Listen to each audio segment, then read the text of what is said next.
Hello, everyone. I think it's 11 o'clock and we have our panelists here. So can everybody hear me on our panel? Yes. Yes. Yep. Perfect. Well, we're very, very excited to have you here with us today. Welcome to the Colorado Institute for Social Impact, or CI for SI, and our fourth sector series. This is our second panel of 2020. And each time our goal is to bring you content that is focused on how this burgeoning sector is changing our economy as we know it. We are recording the live stream today, and it'll be available for about a week on Facebook. And then you can find it on our 24/7 content subscription page after that, where it will be uploaded and live alongside the rest of our previous panels. So my name is Stacy Burns. I am a co-founder and the Chief Impact Officer for the Colorado Institute. And I'm also a resident numbers geek. CI for SI is focused on bringing people together in language and concepts using a business model to do good in the world. As you can see in our CI for SI model, this can be anything from a social enterprise such as Bombas Socks and Blue Star Recyclers, who you'll hear from today, to a social business like Newman's Own, to conscious capitalist company like Starbucks, to a public benefit corporation such as Method. So we're very excited to see the sector growing, and with new legal entities becoming available across the US, we love spending time every day supporting social entrepreneurs that have incredible business solutions to solving the world's problems. So CI for SI is actually a social enterprise as well.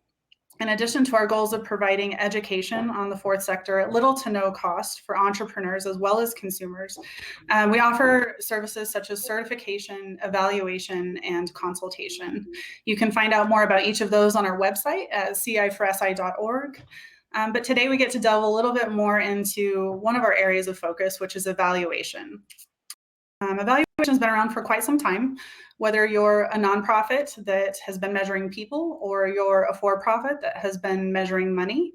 But we believe that people often confuse outputs and outcomes when it comes to mission. And we've seen several examples that money cannot be the be-all, end-all, and the only driver. So how do we combine the best of both of these worlds? In the late 90s, a company in California, actually, called RedF, developed the term and the definition of social return on investment. And it goes something like, social return on investment is a principles-based method for measuring extra financial value, such as environmental or social value, not currently reflected or involved in conventional financial accounts. It can be used by any entity to evaluate impact on stakeholders, identify ways to improve performance, and enhance the performance of investments. What that means is basically there should be a value derived for purpose-driven organizations so that they can communicate in a common language of dollars and cents. Unfortunately, RedF no longer pursues that project in the same way, but the rest of the world has actually picked up where they left off. Countries like Australia and Scotland have established methods for calculating SROI, and they even use it to evaluate who they select on government contracts and other types of procurement. So here at the Institute, we believe that the US is in a prime position to use this as a tool to move the fourth sector of the economy forward. Nonprofits are facing more competition for funding than ever before, and for-profits are shifting their focus more and more to a stakeholder model, but have no way to share the value of that. So our CEO, Jonathan, and I have been working on this for well over a decade, and we're excited to be helping organizations, regardless of their tax status, tell their story of how they impact their community. So without further ado, I would like to introduce you to our four incredible individuals that have participated in our SROI process from various standpoints. First, I'd like to introduce Margaret Cassart, the Executive Director of Beanstalk Foundation. Next is Bill Morris, co-founder of Blue Star Recyclers. And we have Bruce Weiner, Executive Director of Bridge to Justice. And we have Andrea Nelson-Trice, PhD, and she is the president of Catalyst Research and a member of our CI for SI SROI research team. So we'll get started with our first question. Whoever wants to go first, Margaret, if you want to kick us off, if you'll please tell us a little bit about you as well as your organization, partners, clients, history. You're up. Okay. Well, as you said, my name is Margaret Cassart, and I'm the executive director of the Beanstalk Foundation based in Denver. I've been with the foundation since 2008 when it was formed. At that time, I was a board member and came on staff in 2010 and became the director in 2011. So, what do we do? Well, before I talk about that, I really want to talk about why we do what we do. Because behind everything we do is a person. Our belief is that if you invest your time and energy in the right people, they will do good wherever they go. And that can be in the nonprofit space, for profit space, um, hybrids. It always for us starts with people. So on the foundation side, we work with a small number of leaders who have come to us initially through referral and then um, a vetting process. And we meet the leaders where they are. So we're not a training organization. We don't see ourselves primarily as a funding foundation. Our funding really, although we have made investments in and made grants, we really see our highest and best value to our leaders as being human capital that we hope to provide to them based on what they need. So we meet them where they are. It could be as simple as meeting on a semi-regular basis or regular basis to help a leader work through some of the things they're thinking about doing maybe in an organization, or running financial models because they're going to expand their programs, um, to providing opportunities for connection and collaborating with other leaders that we work with. Uh, Another program that we have been a part of is in the social enterprise space. And again, the people that we've worked with have all come to us through referrals. And when we receive a referral, we'll meet with anybody we are referred to from a trusted advisor or friend to see what's needed in the social enterprise space. We'll ask for initial data, their P&Ls, historical financials, business plans. We can review those and give feedback. In some cases, we may develop a partnership that we're mutually interested in helping. The individual is happy working with us and we with them to help them move ahead with their social enterprise. The vast majority, I actually could say all the social enterprises we have worked with have been further along than just a concept.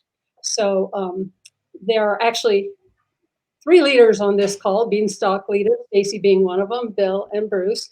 And both Bill and Bruce engaged with Beanstalk fairly early on in their history in terms of taking a look at their social enterprise. How could we help? And we've developed, great relationships with our leaders in that space, and with people who are not leaders. At a minimum, we want to give input. It's our input.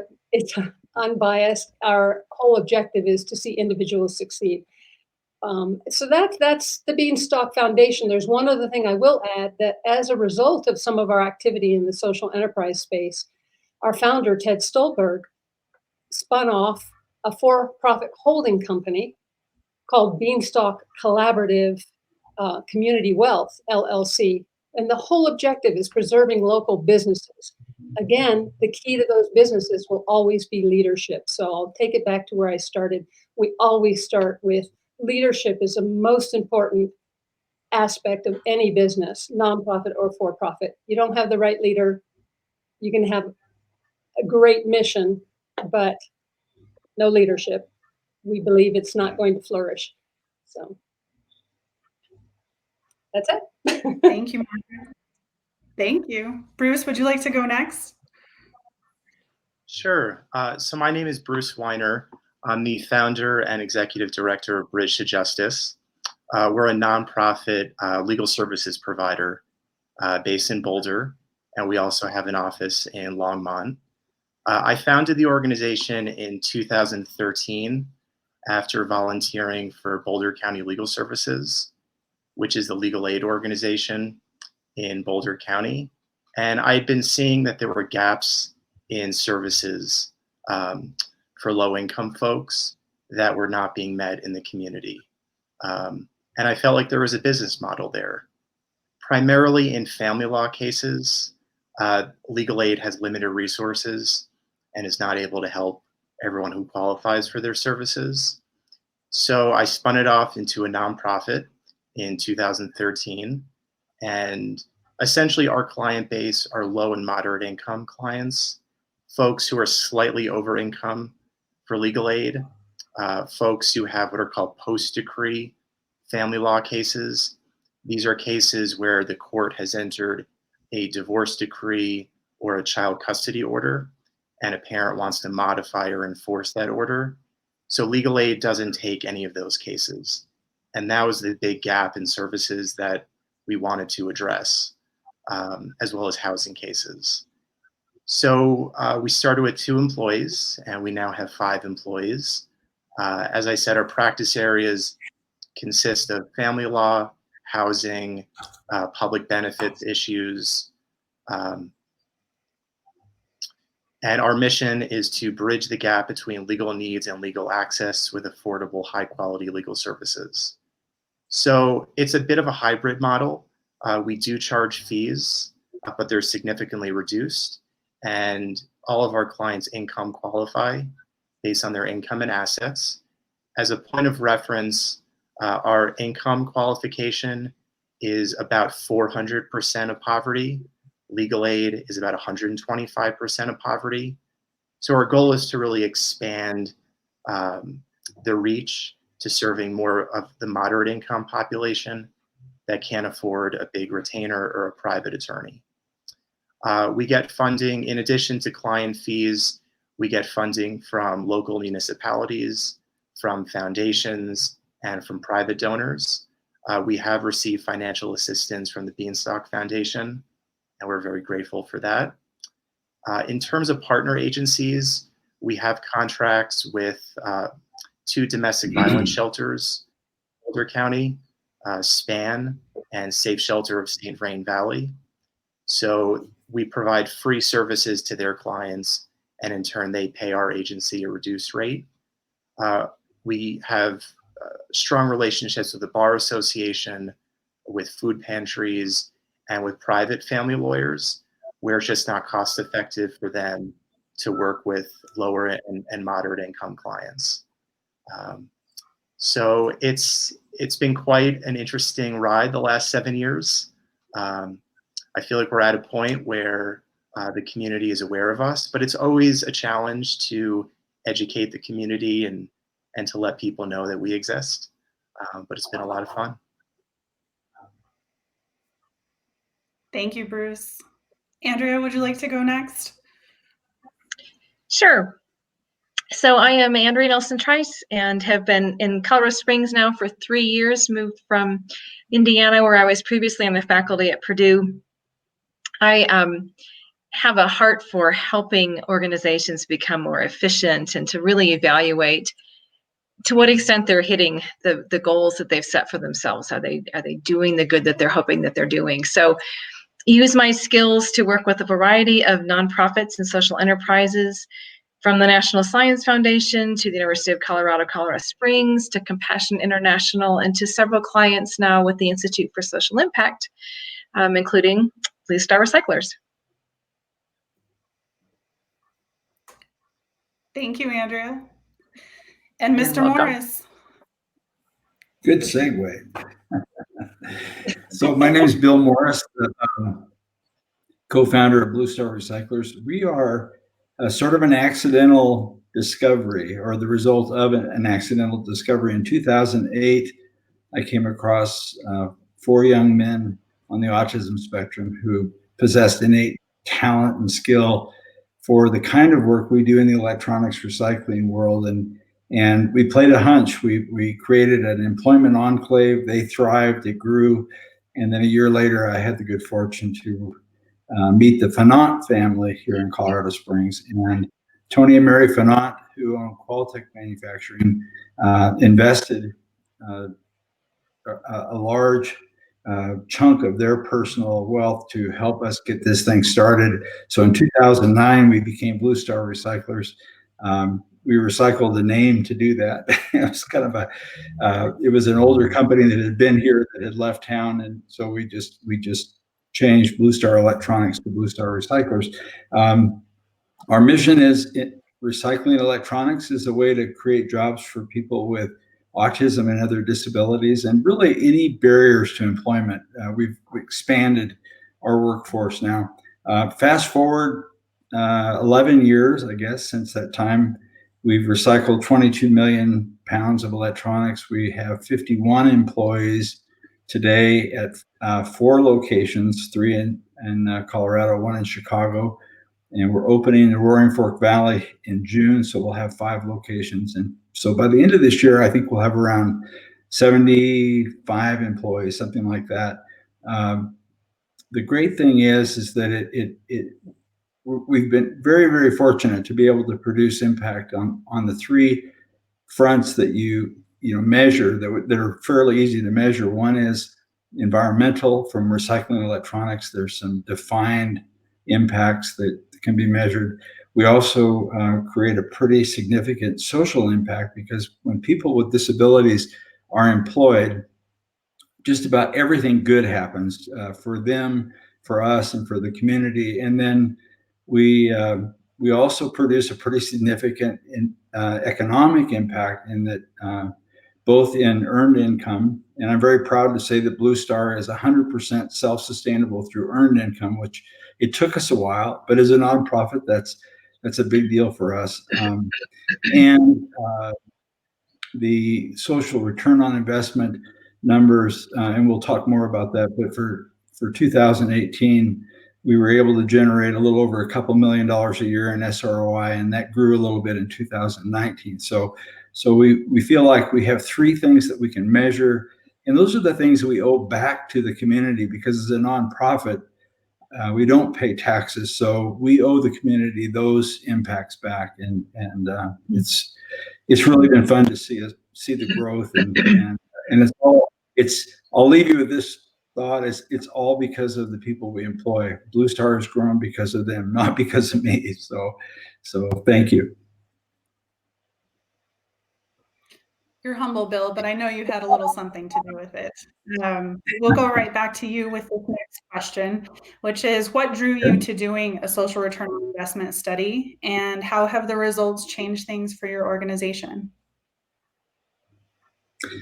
Well, we spent, I think, about the first 8 years, we were measuring a very narrow metric, and that was we had learned that when people with disabilities have a job, that there's taxpayer savings. So when they go to work and they earn income, that earned income comes off of, or there's a formula for reducing the amount of the benefit income they receive through Social Security. So we knew that. We also knew that when they were employed, they would not be served in taxpayer-funded programs and therapies that are pretty common.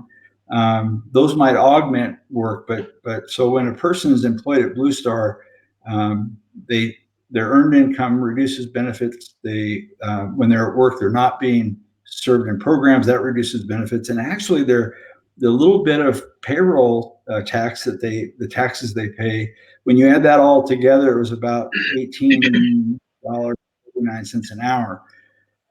But we knew that there was a whole set of secondary impacts, that when a person's working, are they taking less medicine? Are they seeking less emergency care? All the things that Andrea began to measure for us. And we had no idea it was significant as it was. But so it really opened up an entirely new area for us to be able to measure. And then to answer the second part of your question, in the last 2 years, we've received 2 large municipal contracts as a result of, actually 3, because Denver Water, City County Denver, and Pitkin County, when they wrote their RFPs for us to submit our proposal, they all 3 counted our social return on investment, or weighed it in their decision. They gave it a value that actually brought our bid underneath the other folks. So we won all three of those. So it's been very, very important to us. Congratulations, Bill. That's exciting. Bruce, our next question's for you. Same question, but as more focused on being a nonprofit. What drew you to doing the SROI study, and how have things changed for your organization? So the big thing for us was to quantify our impact in the community and going beyond kind of anecdotal stories and testimonials, which is what you typically see for nonprofits. It's very, I would say, ad hoc in terms of reporting of data. So having a kind of comprehensive methodology for identifying metrics that apply to our work, quantifying our impact in the community over time was very appealing to me. And I felt like it was a way for us to differentiate ourselves from other nonprofits and other legal services organizations, not just nonprofits, but we are at bottom, we are a law firm. So it was great to work with your team and to identify metrics that really captured the work that we're doing in the community. So the metrics that we came up with were cost savings associated with reduced attorneys' fees, public entitlements, health and stress-related costs, and domestic violence. And I hadn't thought about our work in that way. So to answer the second question, it really opened my eyes as to potential grant opportunities that we could and should be applying for, and just thinking about the organization in a broader way, more than just I'm a lawyer, I'm providing a legal service to a client, but our services impact clients in various ways. And I think from the SROI study, a year later, we applied for a grant from the City of Boulder Sugar Tax, which is a new ballot initiative and new tax that went into effect in 2018. And the last 2 years, we've received significant grants from that tax to fund a brand new program, doing healthcare and food assistance work, helping folks get food stamps, Medicaid, and helping to navigate health insurance and tax credits. So we hired a brand new attorney for that program, a paralegal. And when I started the organization, I didn't think we would be doing anything remotely close to that kind of work. So it's really expanded my notion of what we can do in the community. I think it's helpful for funders to see numbers just in a very broad sense to quantify our impact.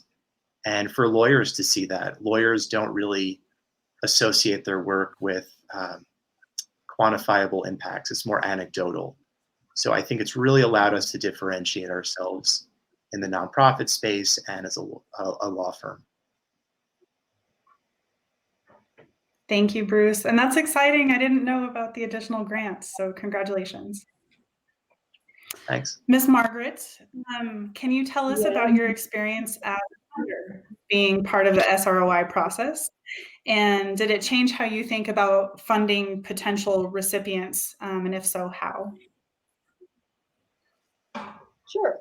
Well, our experience actually started with Stacy and learning about SROI and the fabulous tools that were being developed and used that Stacy was a part of. And it just made a lot of sense to us as a foundation that one of the things we look at, whether it's a nonprofit or a social enterprise, is does the leader understand their financial health? Do they really have a handle on what the business plan is of the nonprofit or the for-profit or the social enterprise piece of a nonprofit? If they don't understand the financial aspects, it's hard to manage. They don't really know where they are or what they need to break even or what they need to grow.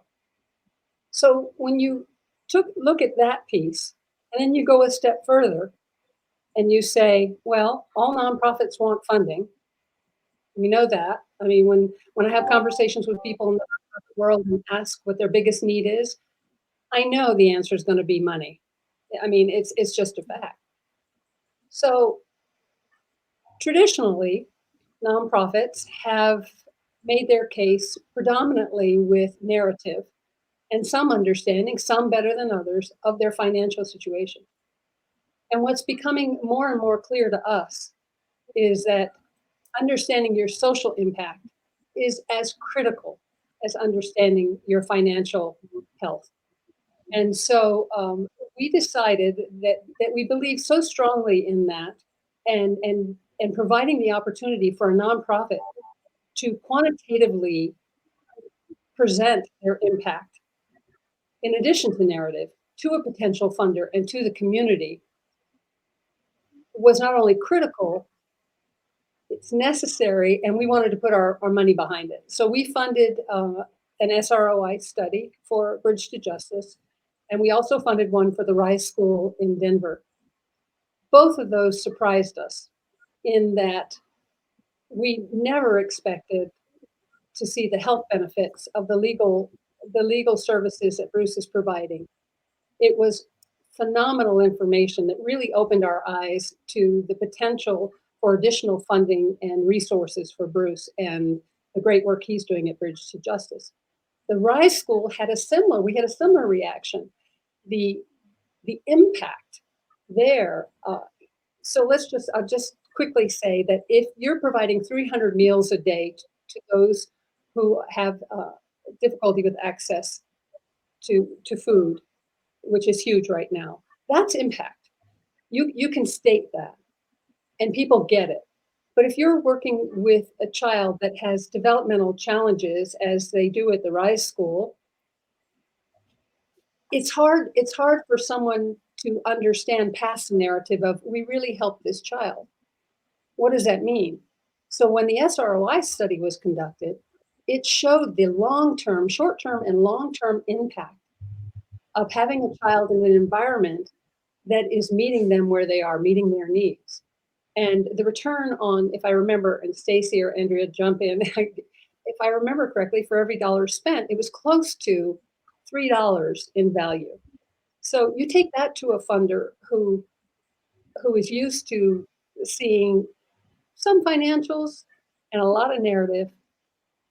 It can open eyes to the impact that is being provided that you might not otherwise see. And we think it's a trend. We think it's an important trend, just like in the UK and Scotland, that particularly now in these trying times that we're in, this crisis of the virus, that the competition for dollars is going to be much steeper, and that the more you can show your impact, the better situated you'll be. So we're big fans. We're really big fans of SROI. Thank you, Margaret. Andrea, I will turn it over to you next. If you would tell us a little bit just about the differences between qualitative and quantitative data, as you have worked with both heavily, and why is it important to have both in your storytelling? What can that do for you? Yeah. So quantitative research tends to look at numbers and tends to use surveys to do that, to gather information, and it tends to take a broad perspective, a population or a sample that's representative of the population. So for instance, with Bruce's Bridge to Justice, to look at asking clients how their lives are maybe more stable now, or what has happened in their lives since using the services that Bridge to Justice provided, and getting a broad picture of how clients are experiencing Bridge to Justice, and then how their lives are being shaped after that. Qualitative tends to focus on interviews and focus groups and gathering words rather than numbers. And if you picture a dot-to-dot coloring book for a child, the dots that form the picture tend to be the quantitative, very specific data. And then the colors that you would put into the picture once the dots are connected are often the qualitative, going for depth, going for richer understanding, going for stories that help to illustrate what we learned through the maybe colder numbers. So what we're finding with the social enterprises is that they both have value, no question about it, but sometimes the balance is going to vary based on the organization. And so for Bill's organization, Blue Star Recyclers has now over 60 employees, and caregivers and parents in this particular situation where their experiences may be different as well because of their children being employed. So we ended up doing surveys of both parents, caregivers, as well as the employees themselves to learn about the breadth of changes that were happening because of their employment. And then we also had a qualitative piece to the parents survey where we asked them to tell us more in writing while they were completing the survey about the changes that they were describing in their quantitative answers and their closed-ended question answers. So for Bill's, it was heavier on the quantitative, but we added some color to the picture by asking some open-ended questions in the surveys. With the RISE school that Margaret mentioned, there were two parts to their story, and one was the number of students that they were influencing, both special needs students as well as typically developing students. And so we gathered data, but in talking with the director, one of the things that she shared, and as she was pursuing different funding opportunities, was that the numbers for the school were small.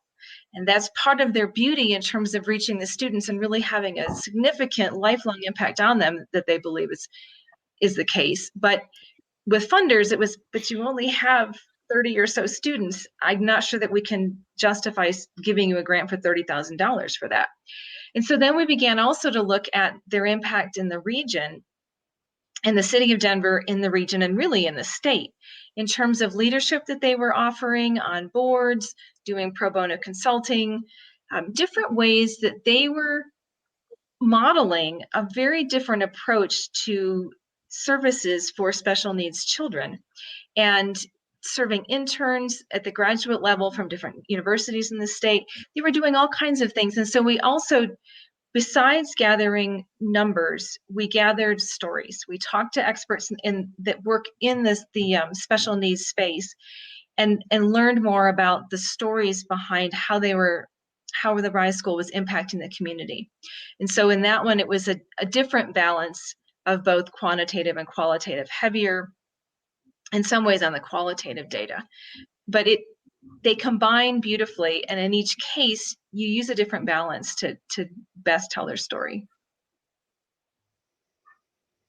No, that's a great point. Thank you, Andrea, because with Bill being strictly an employer, we really needed to develop a survey to get to the heart of some of the more medical or social impact focused data, because Bill's collecting wages and hours worked, and that's what he should be collecting. But we knew there was a bigger story there. Whereas Bruce was really interesting in how his came forward, and that the data they were already collecting, we didn't pursue a survey with that particular project because Bruce had some really interesting data that just he wasn't sure where to go with it. And so the process of being able to help draw that out and actually assign a dollar value to it was really interesting for us. And we're just so fortunate to get to work with the folks that we have. So next question, this is for any or all of you. Social return on investment as a term is not yet widely used in the United States. What are one or two questions that you get most often about SROI when you talk about it? Bruce, do you mind taking this one first? Oh, Margaret wants in. Yeah, go ahead, Bruce. Go for it. Okay. I noticed that lawyers generally don't know what it means at all. And lawyers don't even know what a social enterprise is, at least in my experience. So I use that term depending on the audience. So when I'm speaking to someone in the nonprofit space, I'll use the term social enterprise. When I speak to a lawyer about what we do, I tend to refer to ourselves as a nonprofit law firm. So it really just depends on who the audience is, I find. It's just totally two different ways of thinking and knowledge bases. But for lawyers, the question I get is just what is it? They just don't, they've never heard of it before. I find that lawyers who provide direct services just don't think about their impact in the community at large. It's more about Mm. serving that individual client because that's how we're trained. If you're providing a direct legal service, our ethical responsibilities are to that client. We're not thinking about the broader societal impact, which is why I enjoy doing this work in the context of a nonprofit, um, because it changes how I think about my job. But yeah, it's pretty open ended about, well, explain to me what it is, and that allows me to explain how we can measure our impact in a quantifiable way. So I don't know how responsive that is to the question, but I find that lawyers generally have not heard of that term before.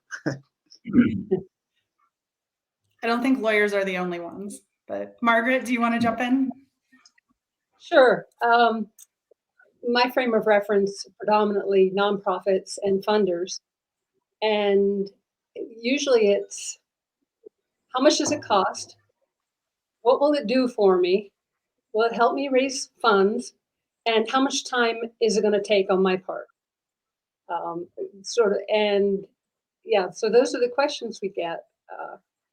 And on the for-profit side, I'll just speak a little bit for Ted. If he were here, he'd say when BCCW, Beanstalk Collaborative Community Wealth, buys a business, it's going to be part of the onboarding. There'll be an SROI setup and long-term study, and he is having to explain why that's important. I know that to the for-profit businesses that he's interfacing with, because it's a new term. It's not a new idea because of press that has come out that consumers, if given a choice, would tend to support a company that is having some sort of social impact in the community. A lot of people are aware of that on some level, but not really understanding how you evaluate that and what is it worth.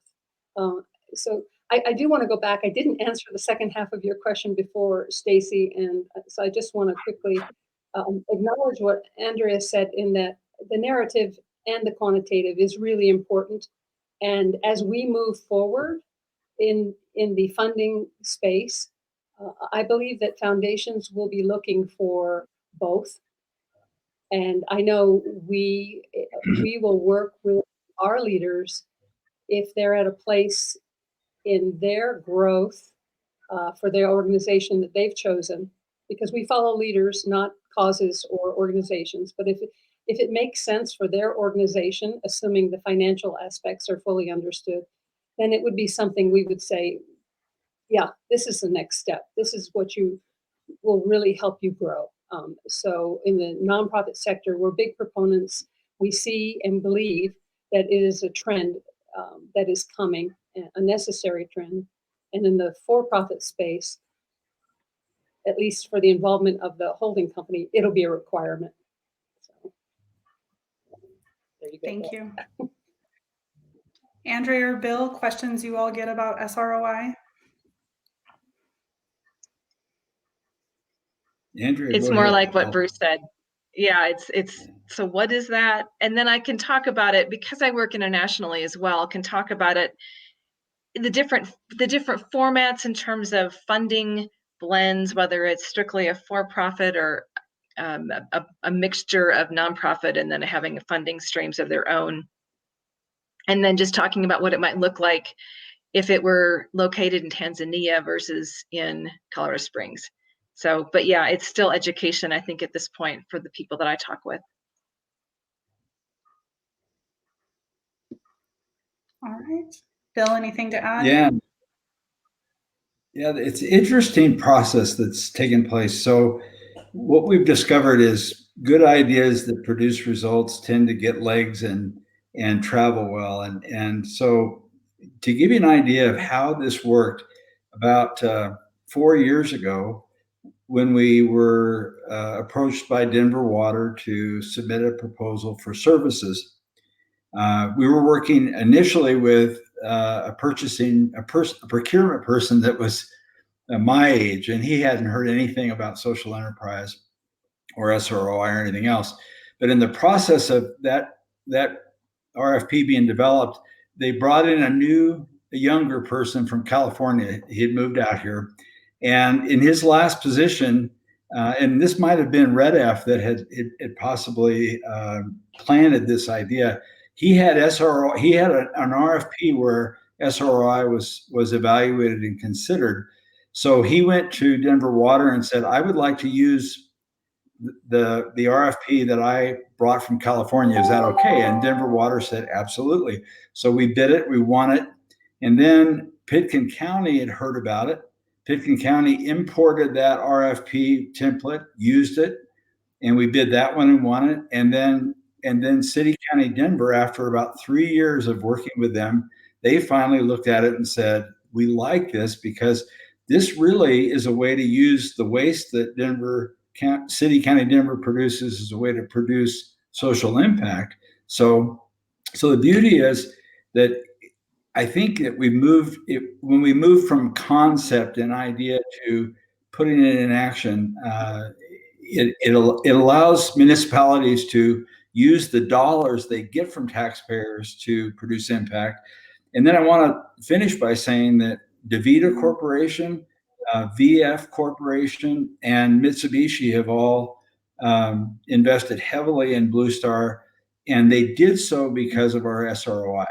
They as Margaret said, they looked at our impact, which could be measured. It wasn't just narrative. It was measurable after measurable after measurable, and that's where they wanted to invest their money. So that's been our experience with it.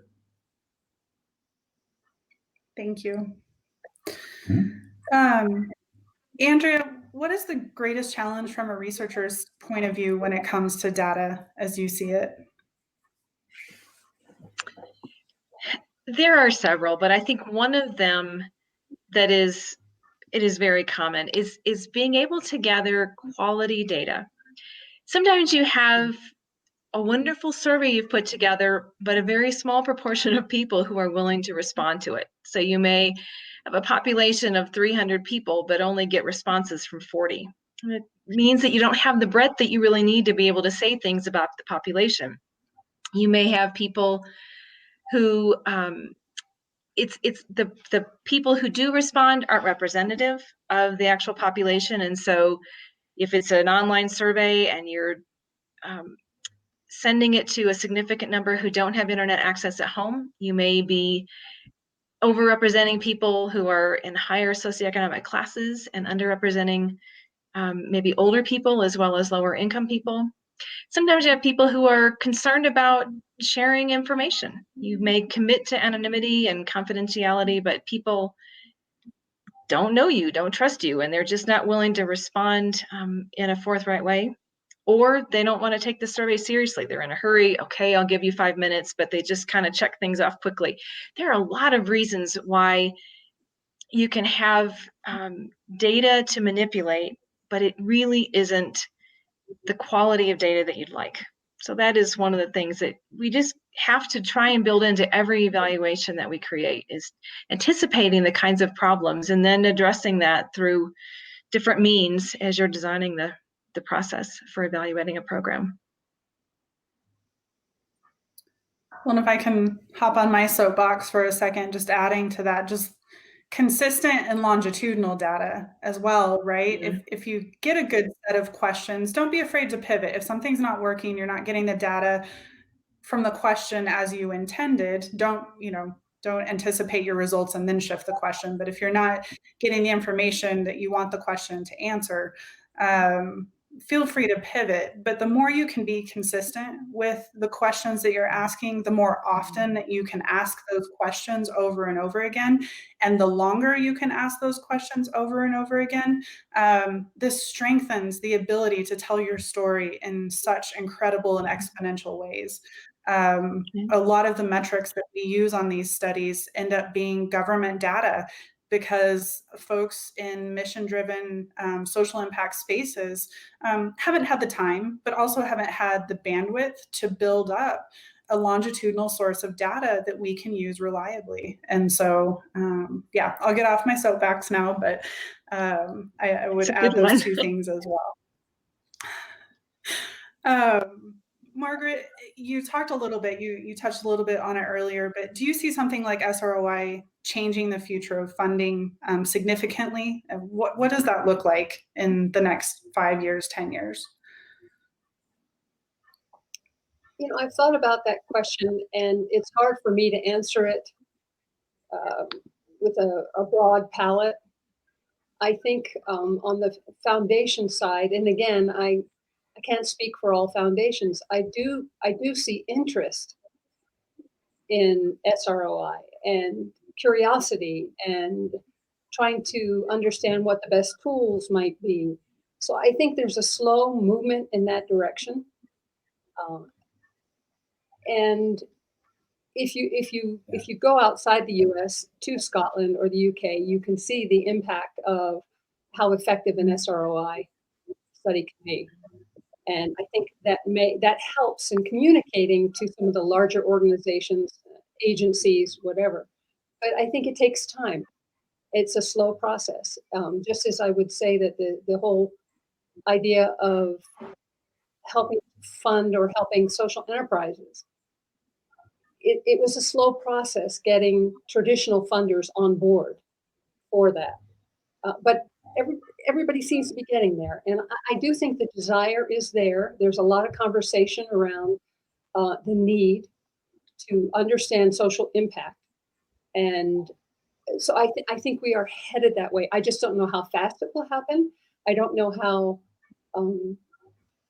the impact of the virus and fundraising and available funds will impact, maybe speed up the demand for SROI, because you need some way to differentiate. The need will be so great. You need some way to help you evaluate, I believe, in addition to narrative.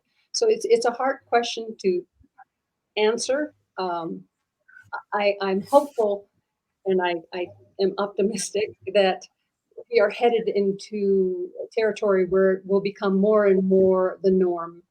And I think cost will be a variable for nonprofits in particular. It's an additional cost that until they truly understand how they may be able to open the doors on the other side to maybe getting funding from a health organization, because you're providing legal services that help minimize the mental and physical impact on those families, like Bruce is doing. Maybe that will help. The more people, nonprofits I'm thinking of in particular, start to see how doors are open and you can manage better what you better understand, that it will start to catch on. But it's, I think Andrea used the word educational, and I think it's an educational process. So, yeah. Thank you. And Bruce and Bill, in terms of how you think about the data that you gather, and specifically what data you're gathering, has anything changed since your SROI study? Bruce, it's been a couple of years. Bill, I think we're at 1.5 years or close. So. Yeah, Well, I'll jump we're in. keeping. Go ahead, Bruce. Go ahead. All right. All right, Bill. So we're keeping more data. Yeah. The challenges with having it online. Go ahead, Bruce. Yeah. So we're keeping more data. We're tracking the number of hours we're spending on each case, whether our client's a victim of domestic violence, whether they've been hospitalized, data that will allow us maybe to do another study in the future, because I think we're probably pretty close to that point where a follow-up study, I think, would be helpful for us. More than the data gathering, as I said earlier, it's really just changed the way that I've thought about the organization and the grants that we're applying for. And it allows us to break through. I think it's such a competitive field particularly in Boulder County, where it seems like everyone runs a nonprofit in in some way.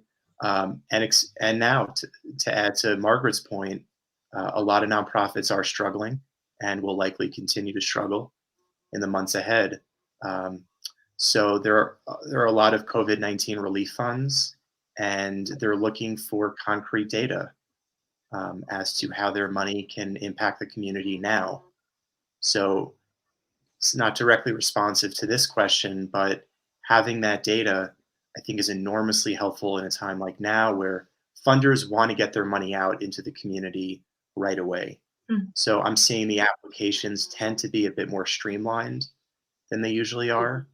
And any nonprofit that can quantify their impact in a very easily understandable, digestible way with hard data metrics is so far ahead of their competition.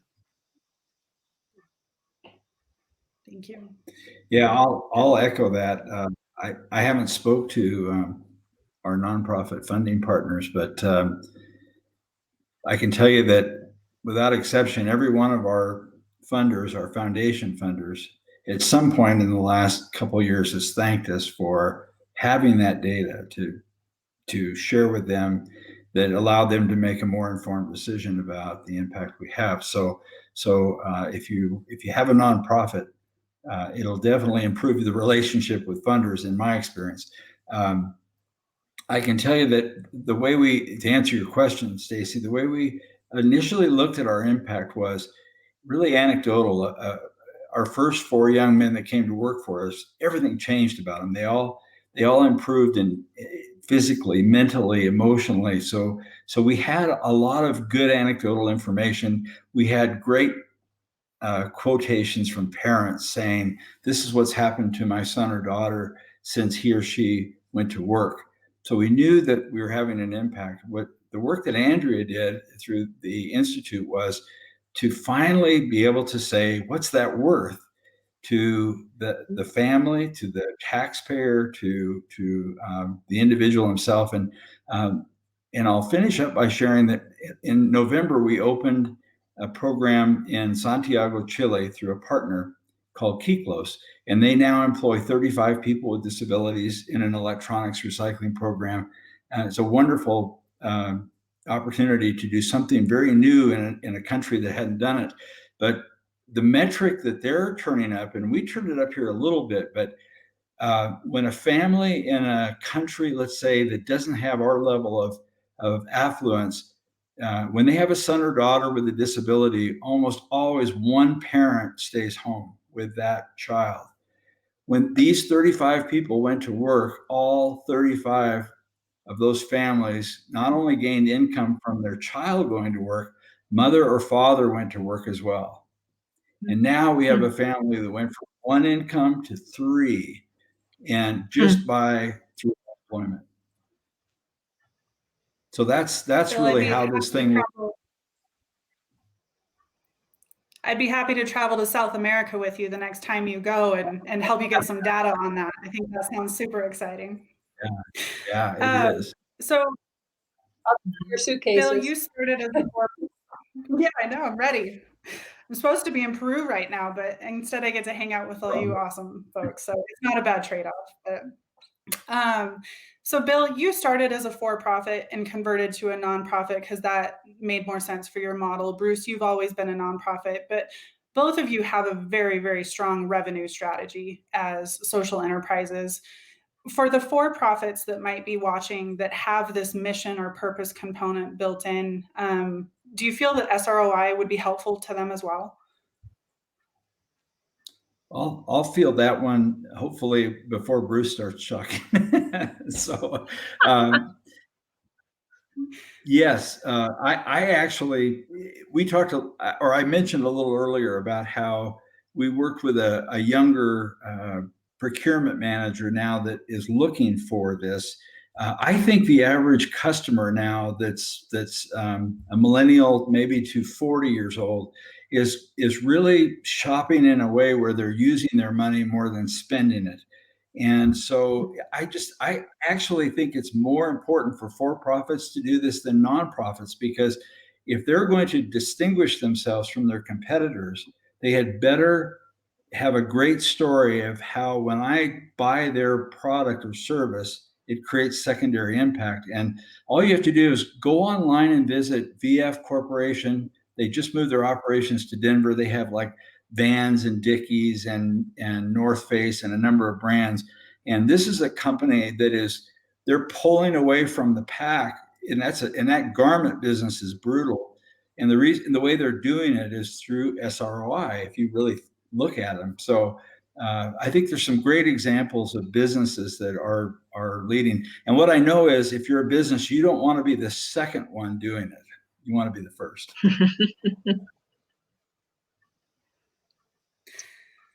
Yeah, I agree with Bill. I would add to that anything that helps a business strengthen its business model, identify weaknesses in its business model, synthesize information is a good thing. And that's essentially what SROI is. So I think it's a great way to better understand your business model and to improve it. And that's what for-profit businesses are really about. I do want to add one thing. So the reason that we decided to be a nonprofit was I had been working for a law firm that was serving a similar demographic, low and moderate income clients. And I thought we were doing great work, benefiting the community, but we're actually getting negative feedback in the legal community in the sense that there was this fear that we were undercutting private lawyers by charging a reduced fee. And so I felt like it allowed us to really focus our messaging being a nonprofit, and it clarified for both the public and the legal community that we were serving an unmet need in the community. So for us, in addition to allowing us to get grants and donations, but it really clarified our mission. And since then, there's been no issue about, people thinking that we're, trying to upend the legal industry or undercutting private lawyers, because that was always a kind of a false premise, I felt like, because the lawyers who are charging $300 an hour, their clients are not coming to us. It's not a competition at all. Our clients were choosing between not getting any legal assistance whatsoever and us. So I think from a messaging standpoint, it could really be helpful, but that could be somewhat unique to what we do. Thank you. Just a couple minutes left. Andrea, if someone were to approach you and ask if they should do an SROI study, how would you advise them? Well, from an evaluator's perspective, it's not just about the funding and the possibilities that open up, but it's about sharpening your focus and really having a better handle on what impacts you're having, being sure that you're not having some negative unintended consequences that you wouldn't have thought about. And then especially just how do you continually improve, and gathering this kind of information can really help an organization assess where they've been, how they're doing now, and then fine tune, hopefully just fine tune, maybe do some major tune up with where they're heading to become a more significant contributor to their community, to their state. Thank you. Margaret, same question. How would you advise someone that wants an SROI study? Well, I'd say talk to Andrea because she answered it perfectly. Yeah, I mean, all of the above. It not only helps you understand what you have, what's working, what isn't working. It helps you identify areas that you may not even have been aware of that are opportunities for you. And I think, and I'm thinking both on the nonprofit and for-profit side, and I don't know that it matters. I think as an employee of either, it's important to know and to understand the impact you're having on a social level as well. It provides meaning to the work you're doing. And that's another reason I would encourage, particularly for-profit businesses that are maybe they're environmentally sound and perhaps they have opportunities for employee ownership and everything else that would be perceived as being a plus. But I think it helps inform all the stakeholders in terms of the value of the services that are being provided, whether they're nonprofit or for-profit. And I think I think that's important. And I think our world is telling us more and more that they want that piece. And the more we can provide it, I think the better off we'll all be. Yeah. I'd say yes. Go for it. As long as you have, I go back to what I said initially, as long as you have uh, a stable business, a stable organization financially, and you're ready to take the next step, because you don't want to load on stuff that you can't really afford and you can't do anything with it anyway. But I would highly encourage the use of a study.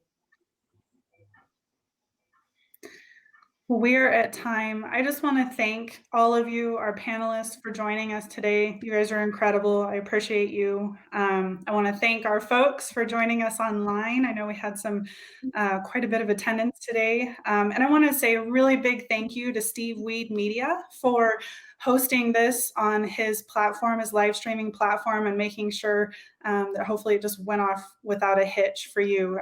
He is excellent at what he does, and we're so lucky to work with him. So again, the live stream will be available for approximately a week on Facebook, the CI for SI page, and then it will be available on our website under the 24/7 content subscription. So we hope to see you all again very soon. Thank you. Thank you.